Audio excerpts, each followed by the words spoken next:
Now, what is the exact mechanism or the principle behind the crystallization mechanism? It is based on difference in solubility. देखो बच्चों, जब हम solubility पढ़ रहे थे तो आपको मैंने कहा था कि an amount of solute which can be dissolved in a fixed amount of solvent, उसे हम सॉल्यूबिलिटी कह रहे थे. तो हर एक सॉल्वेंट का ना अपना फिक्स्ड एक क्या कह सकते हैं क्षमता होती है, एक कैपेसिटी होती है हर एक सॉल्वेंट की. किसी बच्चे की जैसे कैपेसिटी है भाई कि वो 1 घंटा अच्छे से पढ़ लेगा, उसके बाद उसका मन नहीं लगेगा, उसके बाद वो सैचुरेट हो जाएगा. कोई होता है 5-5 घंटे उनको पढ़ा लो, आराम से पढ़ लेंगे, जल्दी सैचुरेट नहीं होते. तो क्रिस्टलाइजेशन अलग अलग सॉल्वेंट के ऊपर, अलग अलग सॉल्वेंट की अलग अलग सॉल्युबिलिटी के ऊपर एट डिफरेंट टेम्परेचर्स. तो दो चीजें आ गई बच्चों क्रिस्टलाइजेशन में. पहली तो उस लिक्विड की सॉल्युबिलिटी क्या है, और दूसरी अब किस टेम्परेचर पे उसकी सॉल्युबिलिटी की बात कर रहे हैं. तो a hot saturated solution, hot saturated solution is prepared first. तो पहले क्या होगा बच्चों, हमने देखा कि एक सैचुरेटेड सोल्यूशन होना पड़ेगा. मतलब ही क्या, उसमें जो सॉल्वेंट की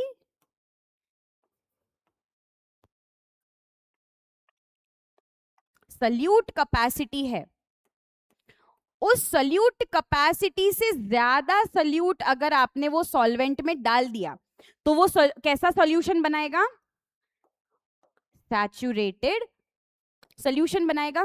ठीक है, आपने सैचुरेटेड सोल्यूशन को बना लिया, सैचुरेटेड सोल्यूशन को आपने अच्छी तरीके से हीट भी कर लिया, तो पूरा का पूरा सोल्यूट उसमें मिक्स हो गया भैया, हमको लगा कि डिसॉल्व हो गया. अब क्या करोगे, उसको धीरे धीरे धीरे धीरे कूल करोगे बच्चों. ये देखो, उसको पहले आपने गर्म किया, उसके बाद टेम्परेचर को डिक्रीज किया, आपने उसकी कूलिंग करवाई, और कूलिंग करवाने के बाद आपने फिल्ट्रेशन का प्रोसेस किया. फिल्ट्रेशन का प्रोसेस एक बहुत छोटे से एग्जाम्पल से बताऊंगी जो हम डे टू डे लाइफ में यूज करते हैं. तो जब आप चाय बनाते हैं बेसिक, तो फिल्ट्रेशन मतलब क्या, जब आप छन्नी लेते हैं उसमें you pour your tea and the tea leaves will accumulate on your sieve and the tea will fall out.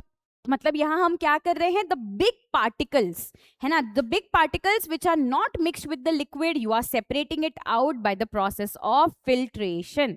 Basic जो हम हमारे पानी के फिल्टर्स में लगाते हैं, हम कहते हैं हम प्यूरिफाइड पानी पीते हैं, तो उस वाटर प्यूरिफायर के अंदर भी बच्चों फिल्टर्स प्रेजेंट होते हैं, बहुत सारे फिल्टर प्रेजेंट होते हैं जिससे हम प्योर वाटर एक्सट्रैक्ट कर पाएंगे. तो यहाँ भी हम क्या करेंगे, पहले तो हमने हॉट सैचुरेटेड सोल्यूशन बनाया, फिर उसको धीरे धीरे धीरे करके भैया कूल कर दिया हमने. उसके बाद जो क्रिस्टल्स फॉर्म होंगे, हमने क्या कहा था, कूलिंग के बाद क्रिस्टल्स फॉर्म होंगे, उस क्रिस्टल को सेपरेट किया जाता है बाय डिफरेंट डिफरेंट मेथड्स. यहाँ पे हम उसको फिल्ट्रेशन की मदद से सेपरेट करेंगे बच्चों, और फाइनली जो क्रिस्टल्स हमें मिले हैं वो हमें प्योर फॉर्म में देखने को मिलेंगे. And the impurities remained dissolved और आर रिमूव्ड बाय फिल्ट्रेशन. तो क्या कहा इसने कि जो भी क्रिस्टल्स थे वो क्रिस्टल्स अंदर फॉर्म होंगे, और जितनी भी इम्प्यूरिटीज थी वो कैसे निकल जाएगी, फिल्ट्रेशन की मदद से निकल जाएगी बच्चों. आपने जैसे फिल्ट्रेशन से निकाल दी इम्प्यूरिटीज, उसके बाद जो कूलिंग आपने करवाई, वो सैचुरेटेड सोल्यूशन की कूलिंग करने के बाद आपको क्या मिलेंगे, प्योर क्रिस्टल्स आर फॉर्म्ड बच्चों.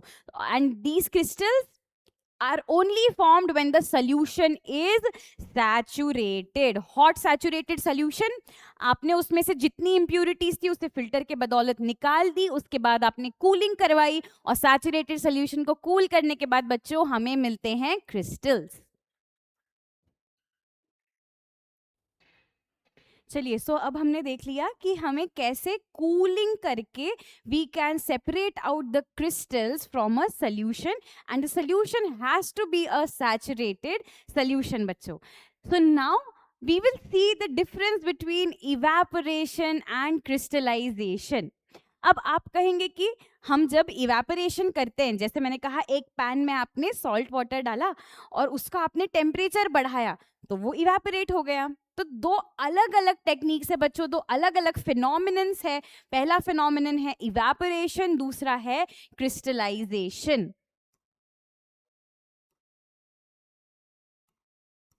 So evaporation where the solvent evaporates completely.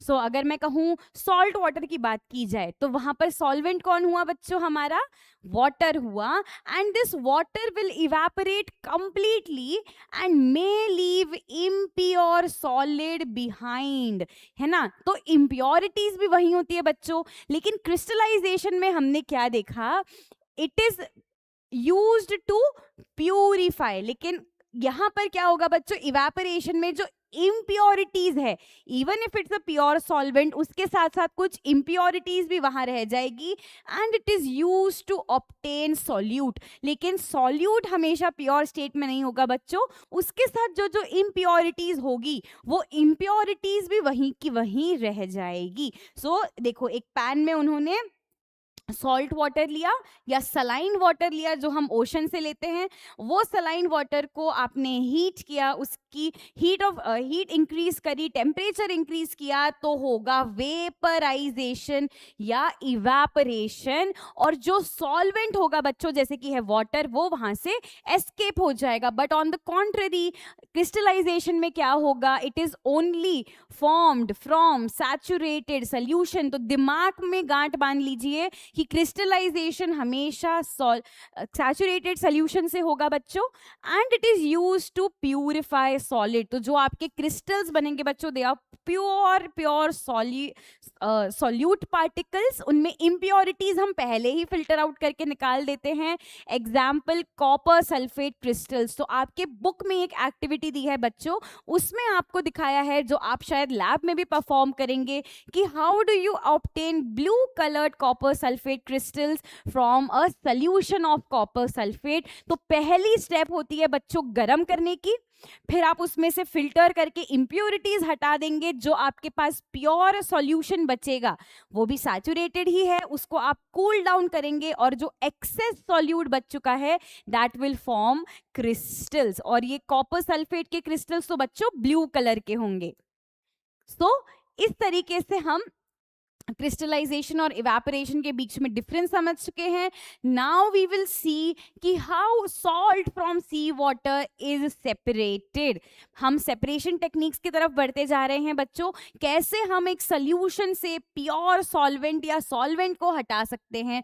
So sea water contains dissolved salt, and when it is allowed to evaporate a large salt pan. तो आपने एक बड़ा सा सॉल्ट पैन लिया, उसमें उसको इवेपोरेट करवाया, एंड ड्यू टू सनलाइट या कोई भी वजह से टेम्परेचर इंक्रीज होता है, तो उस सॉल्ट वाटर में से वाटर निकल जाएगा, और क्या बच जाएगा भैया, सॉल्ट बच जाएगा. तो इस तरीके से इवेपोरेशन बहुत ही कॉन्सेंट्रेटेड सोल्यूशन होता है, हमारा सलाइन वाटर होता है, आप पी नहीं सकते, इतना खारा पानी होता है समुंदर का बच्चों.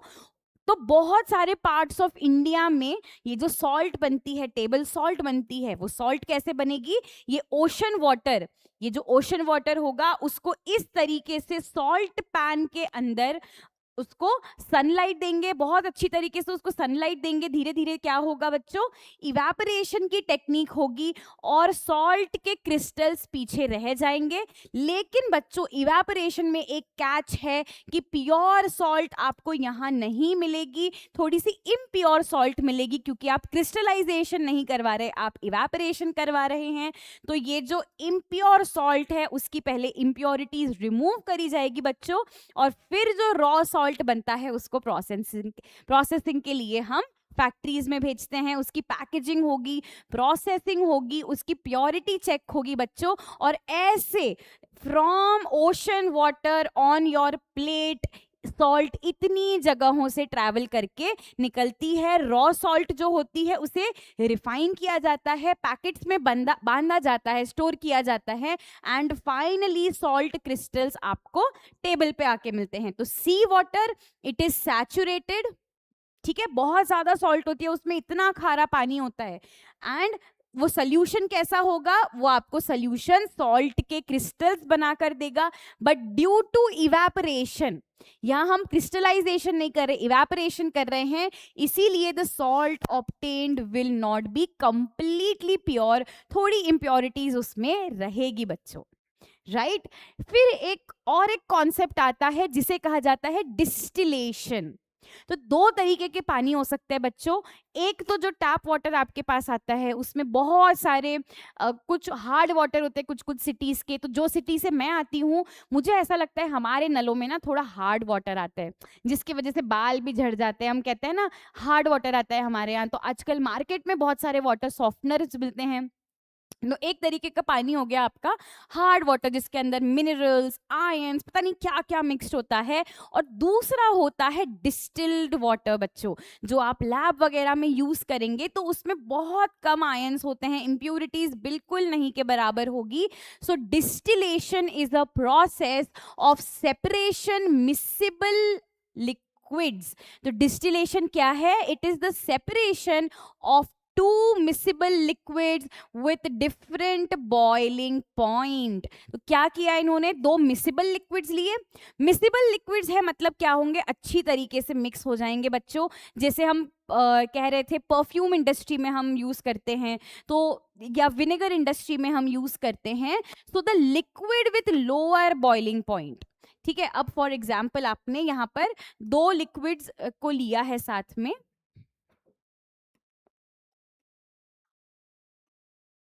ठीक है, यहाँ आपका है liquid number 1 and liquid number 2। अगर दो अलग अलग लिक्विड आपने लिए हैं, लेकिन उस लिक्विड का कैच ये है, लिक्विड नंबर 1 जल्दी से इवेपोरेट हो जाएगा, जल्दी से। अब हमें ये पता है भाई, अगर लिक्विड नंबर 2 है हमारा सपोज वाटर, तो वाटर का बॉइलिंग पॉइंट क्या है? 100 डिग्री सेल्सियस। 100 डिग्री सेल्सियस पे वाटर समझ लो कंप्लीटली बॉईल होके इवेपोरेट होना शुरू हो जाएगा। और उसके साथ आपने एक दूसरा लिक्विड डाला है, सपोज एसीटोन मिक्स किया है आपने उसके अंदर, जो हम नेल पॉलिश रिमूवर लाते हैं। तो अगर आपने थोड़ी सी भी हीट दी, इसको थोड़ा सा भी टेम्परेचर राइज किया, एसीटोन का बॉइलिंग पॉइंट बहुत कम है बच्चों, फटाक से उड़ जाएगा। रूम टेम्परेचर पे भी एसीटोन उड़ जाता है। कभी मम्मी से डांट खाई है? उनकी नेल पॉलिश रिमूवर की बोतल ऐसे ही खोल के रख दी और क्या हो जाएगा? नेल पेंट रिमूवर गायब। Why? Because their boiling point, evaporate होने के लिए क्या होना पड़ता है? एक बॉइलिंग पॉइंट आना चाहिए, बहुत ही लो होता है बच्चों। तो ऐसे लिक्विड जो मिसिबल हो और उनके बॉइलिंग पॉइंट्स अलग हो, तो उन्हें हम डिस्टिलेशन से सेपरेट कर सकते हैं बच्चों। The liquid with lower boiling point will evaporate first and the vapour is cooled in a condenser and collected as a pure liquid. तो इस सोल्यूशन में आपको अगर एसीटोन चाहिए तो आप क्या करोगे? ये जो एसीटोन के वेपर्स यहां से निकलेंगे बच्चों, एक ढक्कन लगा दोगे इसके ऊपर।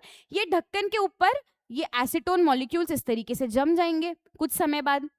तो वाटर से आपको क्या सेपरेट मिल गया बच्चों? एसीटोन सेपरेट होके मिल गया। It also helps to recover solvent. अब सपोज तुम्हें एसीटोन नहीं चाहिए, तुमने बोला भैया मुझे प्योर वाटर दे दो, डिस्टिल्ड वाटर चाहिए मुझे, उसके अंदर कोई इंप्योरिटीज नहीं होने चाहिए, कोई आयंस नहीं होने चाहिए, कुछ नहीं होना चाहिए। तो आप सबको इवेपोरेट कर दोगे और जो लास्ट में आपके पास बच जाएगा वो होगा आपका pure solvent from a solution containing dissolved solid. तो मैंने आपको कहा था हमारे नल में जो पानी आता है, कभी हार्ड वाटर हो सकता है, उसमें बहुत सारे डिसॉल्व्ड आयंस होते हैं, पार्टिकल्स होते हैं। तुमको नहीं चाहिए भाई पार्टिकल्स, तुमको क्या चाहिए? प्योर वाटर चाहिए। तो वो भी किसके मदद से मिलेगा? डिस्टिलेशन। तो because of difference in boiling point. Now what is the main principle of the distillation process? When two miscible liquids have different boiling point, they should be about 25 degrees or more। ऐसा नहीं कि 5-6 degree का फर्क होना चाहिए, minimum 25 degree का फर्क होना चाहिए आपके दो लिक्विड्स के अंदर, सो दैट उनको आप सेपरेट कर पाओ by boiling, and this process is known as distillation. तो इस तरीके से एक डिस्टिलेशन अपैरेटस होता है बच्चों, जहां पर सॉल्यूशन डाला जाता है और उस सॉल्यूशन में से आप दो चीजों को सेपरेट कर सकते हो। अगर सपोज सॉल्ट सॉल्यूशन में से आपको आपका प्योर वाटर चाहिए, सपोज ये हार्ड वाटर है जो नल में आता है, तो आप पहले इसको वाटर वेपर बनाओगे, फिर उसकी कूलिंग करवाओगे, और उसके बाद जो वाटर बच जाता है, जो रिकवर होता है फ्लास्क में, that is your distilled water. Now example देखो, एसीटोन एंड वाटर का एग्जाम्पल अभी हमने लिया था। Acetone and water are mixable liquids, पूरी तरीके से मिक्स हो जाते हैं बच्चों, ठीक है। बट एसीटोन का बॉइलिंग पॉइंट है भैया 46 डिग्री सेल्सियस, और हमारे पानी का तो आपको पता ही है, पानी का boiling point is 100 degree Celsius.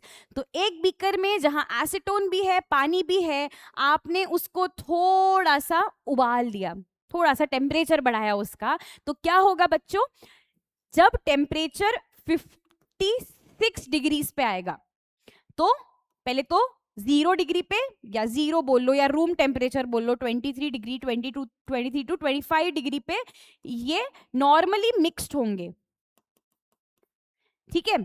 जब आप उसको 56 डिग्री टेम्परेचर तक बढ़ा के लाओगे तो कौन इवेपोरेट हो जाएगा, सबसे पहले एसीटोन इवेपोरेट होगा, और आपको पीछे क्या मिलेगा, प्योर वाटर आपके लिए पीछे छूट जाएगा बच्चों। सो यहां पर भी देखो मिक्सचर है एसीटोन और वाटर का, यहाँ आपने टेम्परेचर चेक करने के लिए थर्मोमीटर लगाया है और आप इसको बॉईल कर रहे हो, क्योंकि आपको देखना है भाई 56 डिग्री के अराउंड होना चाहिए टेम्परेचर। आपने उतना टेम्परेचर मेंटेन किया तो क्या इवेपोरेट होके आ जाएगा, सारा का सारा एसीटोन इवेपोरेट होके आपको मिल जाएगा। अब अगर आपको उस इवेपोरेटेड चीज को प्रिजर्व करना है, कलेक्ट करना है, अगर आपका एम है कि भैया मुझे प्योर एसीटोन चाहिए, तो आप क्या करोगे, उसको कूल करोगे और कंडेंस करवाओगे। कंडेंसेशन मतलब क्या, कभी उबलते हुए पानी के ऊपर प्लेट रखना, जो वाटर वेपर आएगा वो इस प्लेट में जमा हो जाएगा। उसी तरीके से जो ये एसीटोन उड़ के छोड़ चुका है मिक्सचर, वो उसको यहाँ लेकर आओगे, उसको थोड़ा कूल कराओगे, कंडेंस करवाओगे। कंडेंसेशन का मतलब जब वाटर वेपर के फॉर्म में हो, वाटर छोड़ो कोई भी लिक्विड वेपर के फॉर्म में हो, उसको अगर आप लिक्विड फॉर्म में कलेक्ट करोगे तो इसे, इस प्रोसेस को कहा जाता है बच्चों कंडेंसेशन, ठीक है। तो ये एसीटोन निकला यहां से, उसको कंडेंस करके अलग रख लिया, और जो आपके पास पीछे बच जाएगा वो होगा आपका pure water. This is how the distillation works. Now दो टाइप के डिस्टिलेशन होते हैं बच्चों, एक तो नॉर्मल डिस्टिलेशन एंड दूसरा होता है फ्रैक्शनल डिस्टिलेशन। डिस्टिलेशन कब होगा, when boiling point different is large, at least 25 degrees का अंतर होना चाहिए। अभी हमने देखा 56 डिग्रीज का बॉइलिंग पॉइंट था एसीटोन का और 100 डिग्री था वाटर का, तो मिनिमम 25 डिग्रीज का डिफरेंस होना चाहिए in their boiling point. And इसका सेपरेशन अपैरेटस बच्चों बहुत ही सिंपल होता है। ये देखो भैया, ये तुमने चूल्हे के ऊपर रख दिया तुम्हारा मटका, और दो अलग अलग लिक्विड इसमें मिक्स कर दिए, जो पहले इवेपोरेट होके आ गया वो यहाँ पर स्टोर हो जाएगा, और जो पीछे बच जाएगा वो हो जाएगा तुम्हारा दूसरा लिक्विड। तो एग्जाम्पल एसीटोन और वाटर, बहुत ही सिंपल अपैरेटस होता है डिस्टिलेशन का, पर भाई कुछ कुछ सॉल्यूशंस होते हैं विच आर वेरी कॉम्प्लेक्स, है ना, बहुत कॉम्प्लेक्स सॉल्यूशन होते हैं। एक ही सॉल्यूशन में अलग अलग अलग अलग कंपोनेंट्स होंगे। एसीटोन और वाटर में दो ही लिक्विड्स थे, एक एसीटोन दूसरा वाटर, बट कुछ कुछ सॉल्यूशंस बहुत ही कॉम्प्लेक्स होंगे बच्चों, तो उनके लिए हम यूज करेंगे फ्रैक्शनल डिस्टिलेशन। अब नाम क्या पड़ गया, फ्रैक्शनल। फ्रैक्शन मतलब अगर ये आपका होल है, अगर एक कंप्लीट 100% है तो ये फ्रैक्शन क्या है, 1/4, ये आपका 1/4, ये आपका 1/4। तो फ्रैक्शन मतलब क्या भाई, एक होल का अलग अलग हिस्सा। तो वैसे ही अगर एक कंप्लीट सॉल्यूशन है, उसमें अलग अलग चीजें मिक्स्ड है, अलग अलग सॉल्वेंट्स उसमें मिक्स्ड है, और हर एक सॉल्वेंट को अलग अलग तरीके से आपको सेपरेट करना है। तो देखो, when boiling point is used in, when the difference is very small, boiling point में जब इनका डिफरेंस बहुत अलग अलग है, अब सपोज ये 4 कंपोनेंट्स हैं, चारों कंपोनेंट्स के बॉइलिंग पॉइंट में 5-10 डिग्री का फर्क है, तो ज्यादा एफिशिएंटली सेपरेट नहीं होगा। आप 51 का सपोज बॉइलिंग पॉइंट हो 50 डिग्री, दूसरे का हो 60 डिग्री, भैया हो सकता है 50 डिग्री आपने दिया तो थोड़ा ये 60 वाला भी, सपोज 50 से 56 हो गया भाई टेम्परेचर, तो ये 60 वाला भी निकल के चला गया 50 वाले के साथ, तो आपको प्योर चीजें यहाँ पर मिलेगी नहीं। The difference is less than 25 degree Celsius. तो ऐसा सोल्यूशन जिसके कंपोनेंट्स का बॉइलिंग पॉइंट में 25% भी 25 डिग्री सेल्सियस भी डिफरेंस नहीं है बॉइलिंग पॉइंट में, तो तब आप यूज करोगे एक fractional column, for example crude petroleum, जिसके वजह से इतनी लड़ाइयां, इतने वॉर्स चल रहे हैं हमारे पूरे वर्ल्ड में भाई, वो क्रूड पेट्रोलियम के पास इतनी चीजें हैं बच्चों।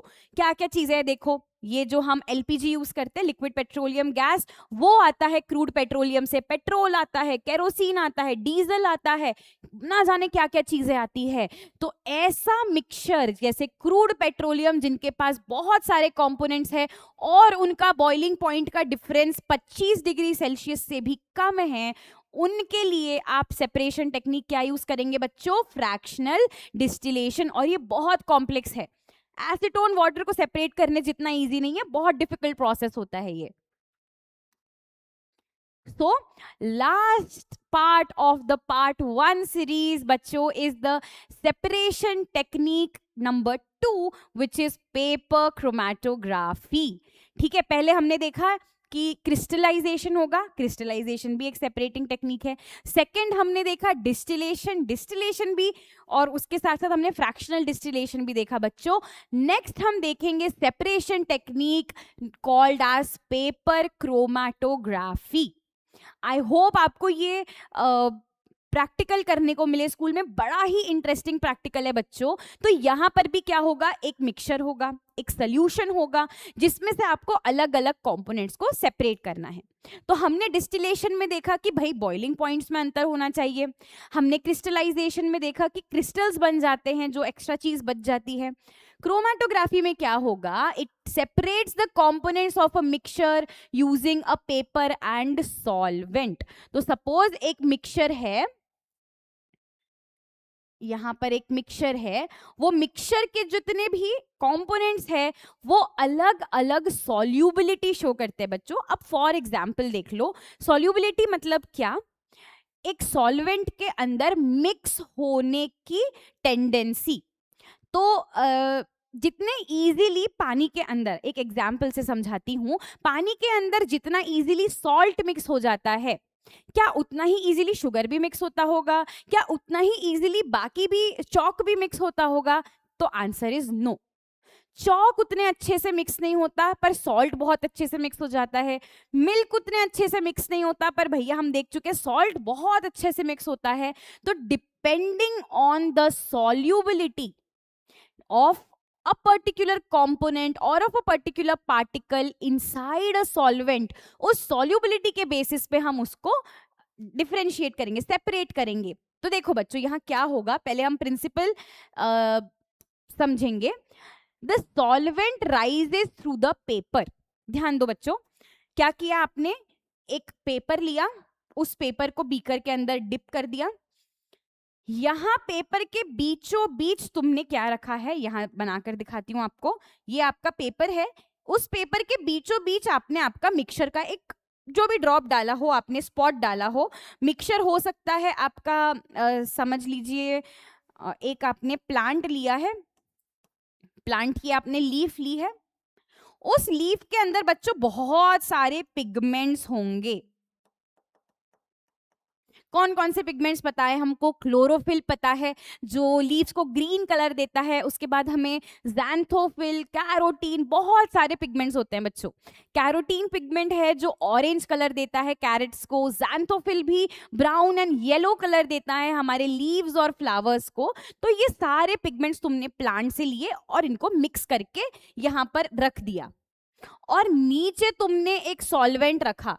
अब भैया सॉल्वेंट क्या रखोगे, जिसमें ये सारे पिगमेंट्स अच्छे से मिक्स होने चाहिए, ठीक है, अलग अलग तरीके से मिक्स होने चाहिए। मतलब हो सकता है क्लोरोफिल वो सॉल्वेंट में ज्यादा अच्छे से मिक्स हो, ज्यादा सॉल्युबिलिटी हो क्लोरोफिल की, ज़ैंथोफिल की कम सॉल्युबिलिटी हो, पर भैया सॉल्युबल सब होने चाहिए। तो तुमने यहाँ पर सॉल्वेंट ले लिया, सॉल्वेंट तुम कुछ भी ले सकते हो, सपोज तुमने एसीटोन लिया हो, तुमने वाटर लिया हो, कोई भी सॉल्वेंट ले सकते हो यहाँ पर। अब क्या होगा, अब ये है तो पेपर, धीरे धीरे धीरे ये एसीटोन ऊपर चढ़ते जाएगा, ठीक है, धीरे धीरे ये एसीटोन ऊपर चढ़ते जाएगा। अब इसका एग्जाम्पल तुम ले लो बच्चों, अगर आप लोगों में से कोई ट्रैकिंग करने गया हो कभी, पहाड़ चढ़ने गया हो, ठीक है, तो आप सबने नीचे से पहाड़ चढ़ना साथ में शुरू किया। कुछ कुछ बच्चे होते हैं भाई जिनको बहुत रेगुलर एक्सरसाइज की आदत होती है, उनको चलना फिरना स्पोर्ट्स खेलना बड़ा पसंद होता है, सो दे विल इजीली वॉक, वो ऊपर चले जाएंगे, ऊपर पहुंच जाएंगे।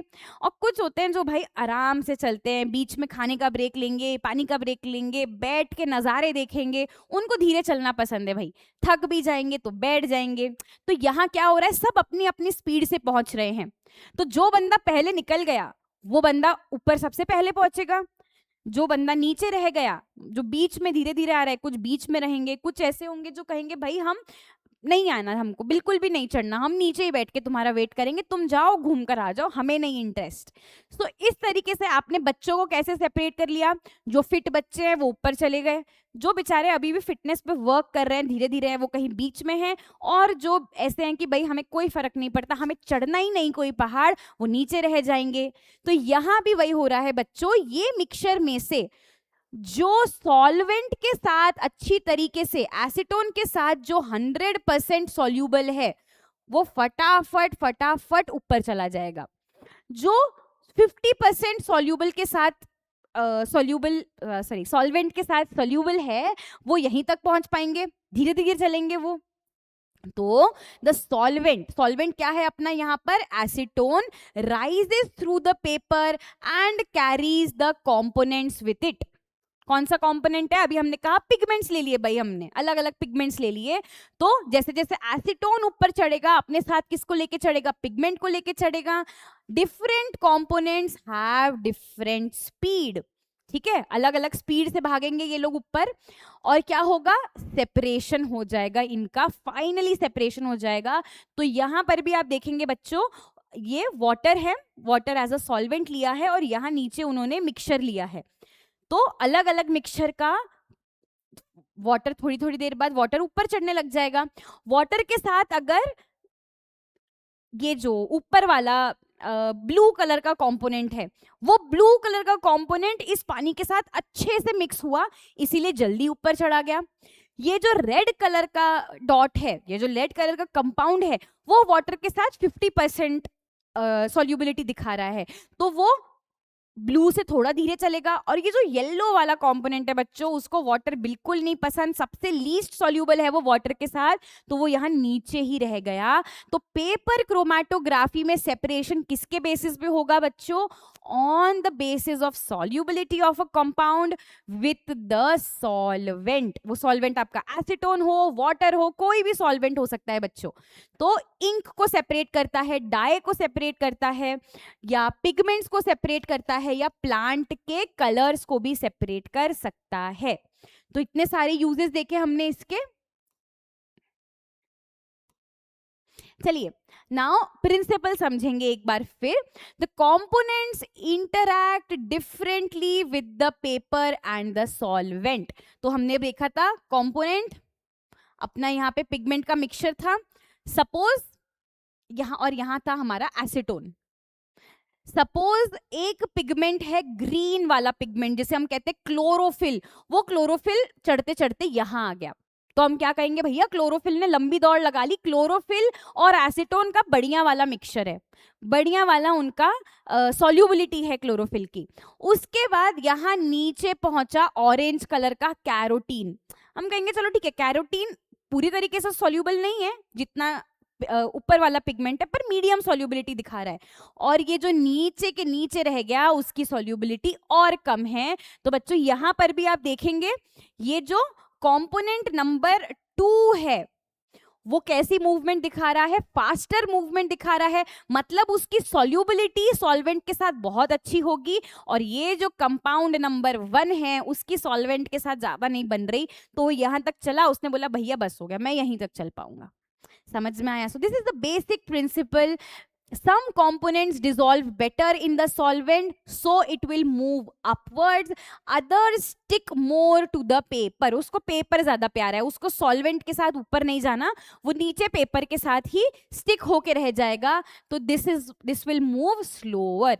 तो ऐसे करके आपने फास्ट पार्टिकल्स और स्लो पार्टिकल को एक दूसरे के साथ सेपरेट कर लिया बच्चों। तो difference in movement will result in the final separation of the components, and different solvent needs different solvents for mixture, मतलब अलग अलग सॉल्वेंट। अगर मैं बात करूं कि प्लांट के पिगमेंट्स को कैसे सेपरेट करेंगे, तो हो सकता है एसीटोन से सेपरेट करें।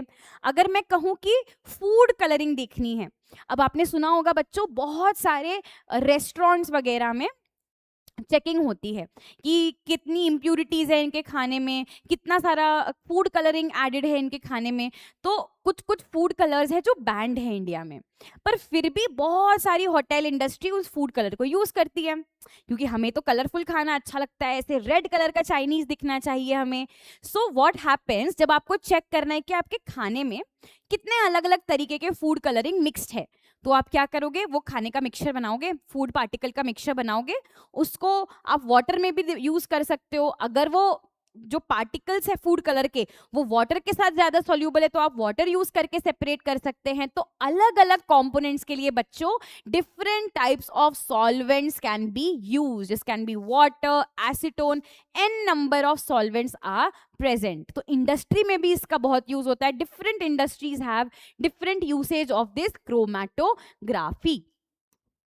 तो चलिए बच्चों, यहाँ पर हमारा पार्ट 1 का वीडियो खत्म होता है। I really hope you enjoyed and learned a lot with these videos. Part 2 आपके लिए जल्द ही आ रहा है, हमारे साथ बने रहे, हमारे यूट्यूब चैनल को सब्सक्राइब करें एंड ऐसे ही पढ़ाई करते रहे। All the best.